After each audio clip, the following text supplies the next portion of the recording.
Puerto Rico. Where to start? First, I'm so glad that we got to experience these islands. Michelle and I have both wanted to visit for years, to experience the culture, the history, and the beaches. So we pulled the trigger and we were off. Our 3 weeks here did not disappoint. We started in San Juan, like most visitors do, and we spent our first full day exploring Old San Juan. From the Plaza de Armas, the beautiful forts like the Castillo San Felipe del Morro, an enormous 16th century citadel. Puerto Rico had us captivated from the start. Over the next few days, we explored the rest of San Juan and we spent hours on its beautiful beaches. They were filled with windsurfers and kiteboarders. We filled ourselves with the amazing local foods and sampled some of the region's famous rum.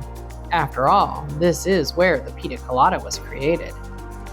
San Juan did not disappoint at all and would have been a satisfying vacation all on its own. But if you have ever seen our videos, you know one piece of a place isn't enough for us. So we rented a car and for 2 weeks hit the road. On the south side of the mainland, we found the town of Ponce, the Pearl of the South, named for Ponce de Leon's great-grandson.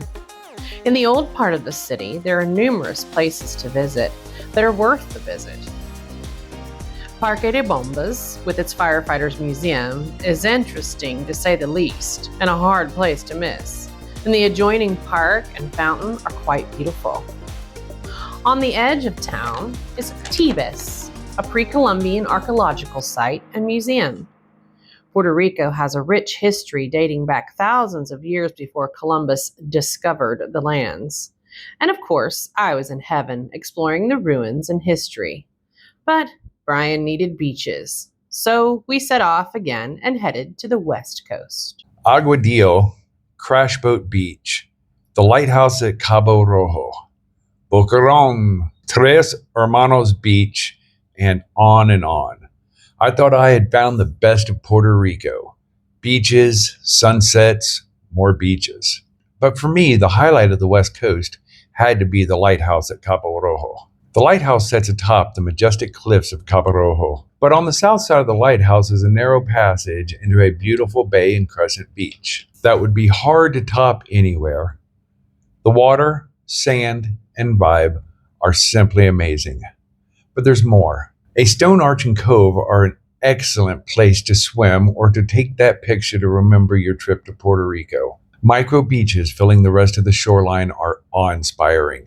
We both agree we would return here someday. To top off our trip, our final destinations were the islands of Culebra and Vieques, just off the east coast of Puerto Rico. Do not miss these islands. First, Vieques has the world's brightest bioluminescent bay.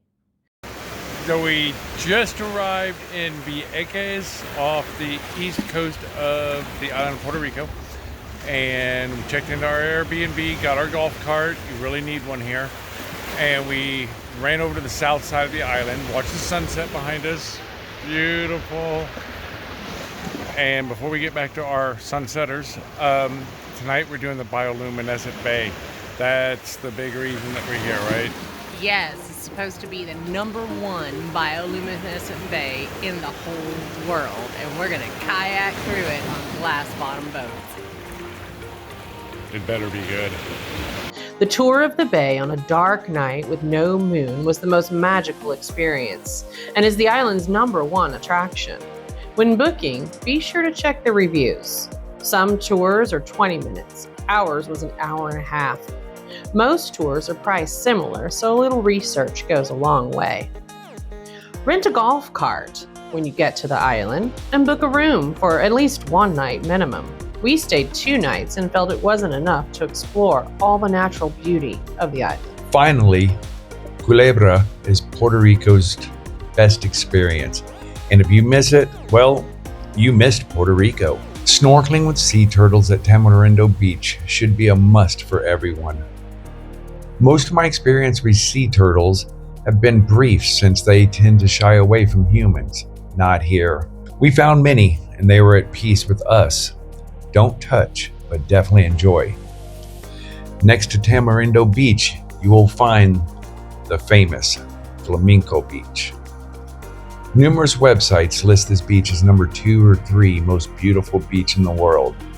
Of all the beaches I've seen, from Thailand to the Med and the Philippine Islands to Costa Rica, I would have to agree. We are in love at first sight.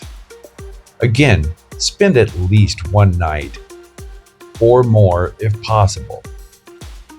Also, a golf cart rental is necessary, as Culebra has many amazing beaches and opportunities that will stay with you forever. Hanging out the Airbnb with the rooster. Yep. Funny, speaking of roosters,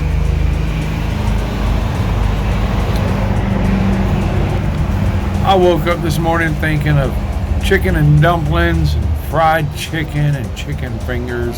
Chicken waffles. Chicken and waffles. That's probably because homeboy over here woke me up at 4 a.m. Thanks for watching, and please smash that like button. Subscribing to our little channel helps us and ensures that you won't miss our future treks.